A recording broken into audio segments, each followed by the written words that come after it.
So here we are, morning, Tuesday, I believe. Davenport Gap Shelter, sun's up.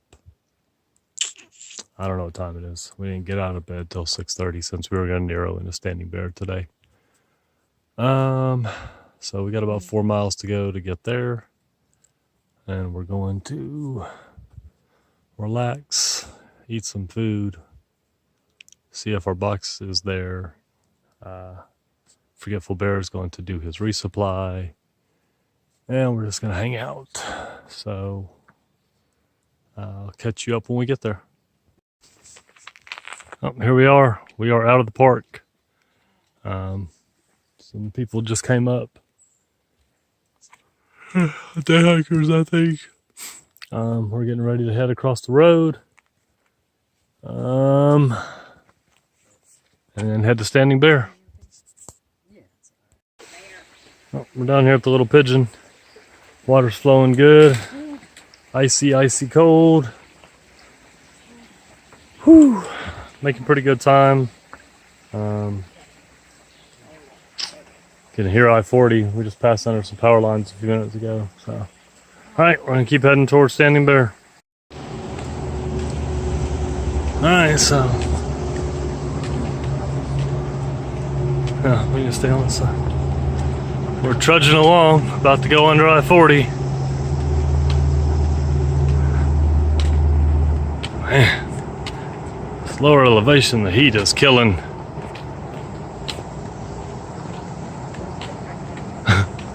Apparently this is a pull-off for people at a rest because there's an 18-wheeler sitting over here off the side of the road under the bridge here. It's interesting.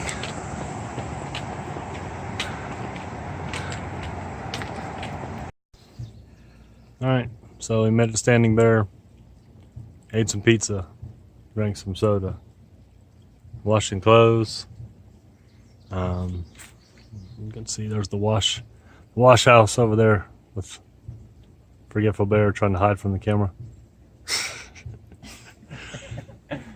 Like everybody says, hand wash, a scrub board, then they've got electric dryer. The bunkhouse is right here behind it. The kitchen's attached to the laundry house, and then there's another 4-person cabin right across the way over there, and then the shower house is behind it, and there's a privy / outhouse and a porta-john. And Forgetful Bear has the tree house, which is pretty darn cool. Bear in a tree. And then Stumbleina and I have the creekside cabin, so that's pretty nice. Apparently we get a free firefly light show at night. And then there's a resupply right up here across the way, and they got all kinds of good stuff in there. I think we're having cheeseburgers tonight. I don't know, figure it out. But we'll be here till tomorrow morning, and then we're gonna head out, and the plan is to go to Max Patch and camp out there, and then we're gonna head to Deer Park Mountain Shelter, and then Nero into Hot Springs, hopefully. Best case, we'll be at Laughing Heart if they have somewhere for us to stay. If not, we'll go across the French Broad. And a thru hiker we met earlier this trip told us that there are some good campsites right across the river. So we will just set up camp probably and then come into town and get our stuff situated. So, all right, we're about to head out of Standing Bear. Just got everything squared up money-wise with the boss man up front. And waiting for everybody to finish getting their water squared away and shoes tied up. And then we're going to head towards Max Patch. We're going to try and stay up there tonight. The weather supposedly is going to be good.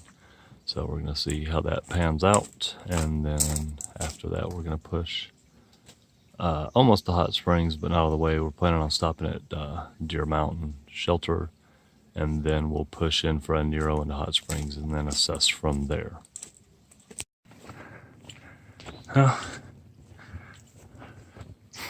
Coming up to the top of Snowbird. What? Oh, sorry. Take you with us. Stumbleina's lost back there. Like, what's going on? Bugs trying to get in my mouth.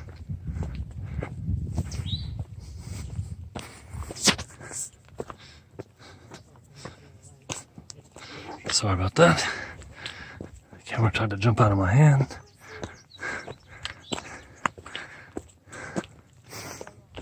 We're gonna stop up here and eat a snack and drink some water and maybe dry out, because I think we're all sweatier than any day we've had so far.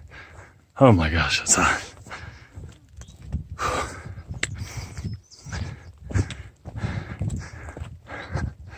There's the top of the tower over there.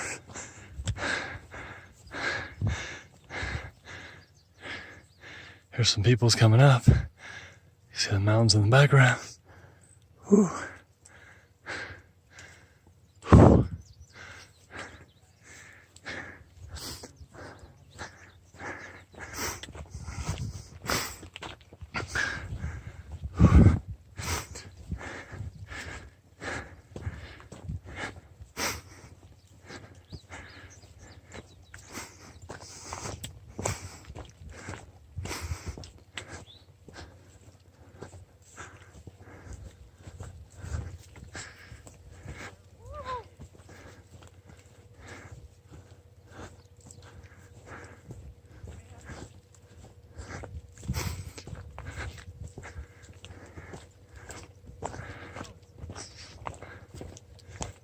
So supposedly a bear the other day on the way. I met a Sobo who said she saw it when she was coming the opposite way. But we did not see. We saw some bear sign, but no bear. It's an FAA. It's a aircraft control tower thing. It's like to help with radar, I believe, for the planes flying.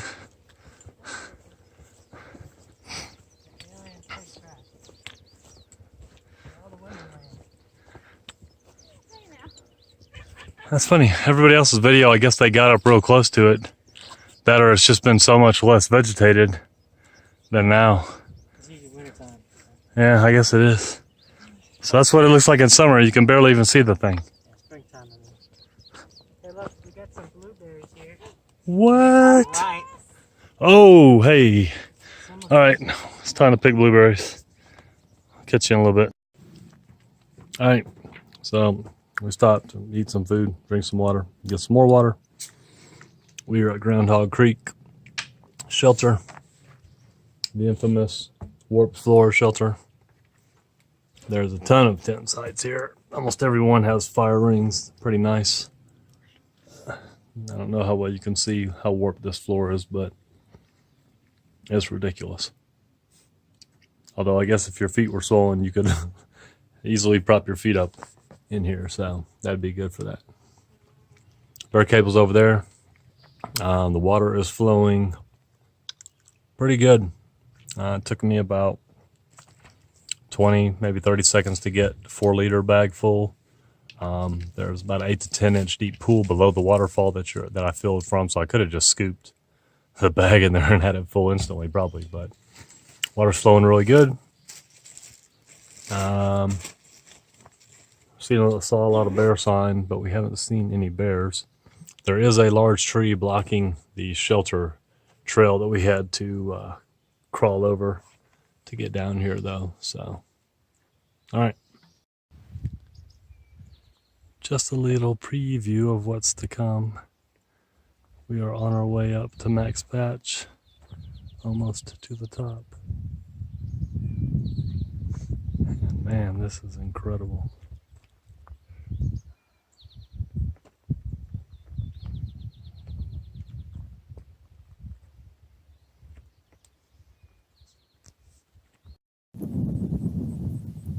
Hopefully the wind's not too bad, but we're on top.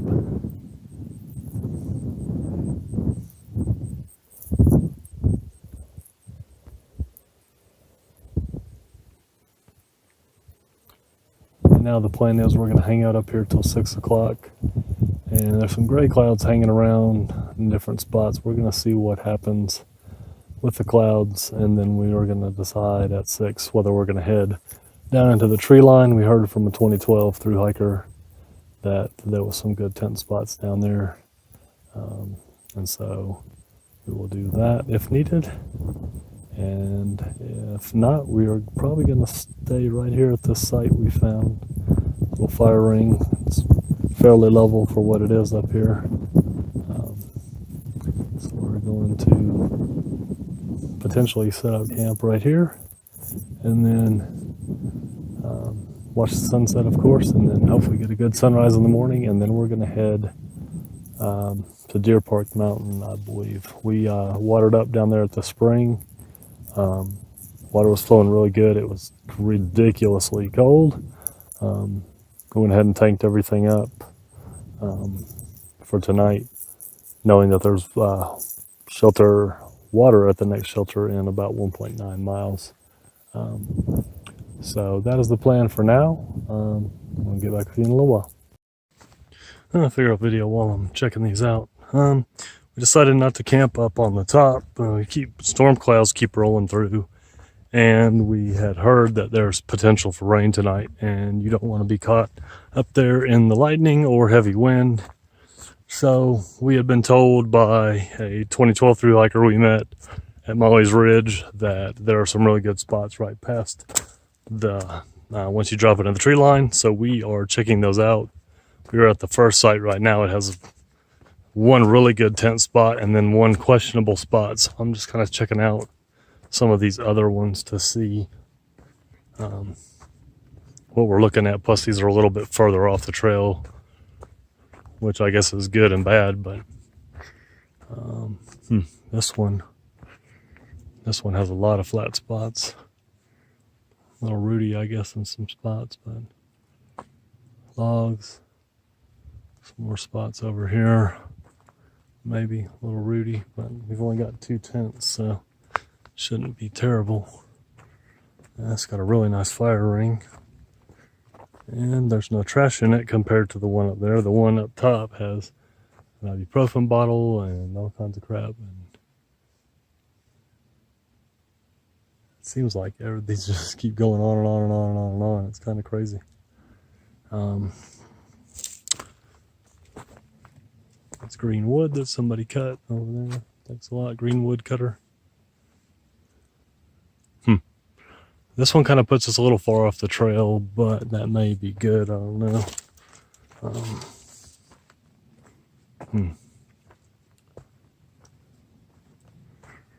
Our thoughts are we'll go up there for sundown and then get up and head up there for sunrise too. We found a spot that should be really good for sun up.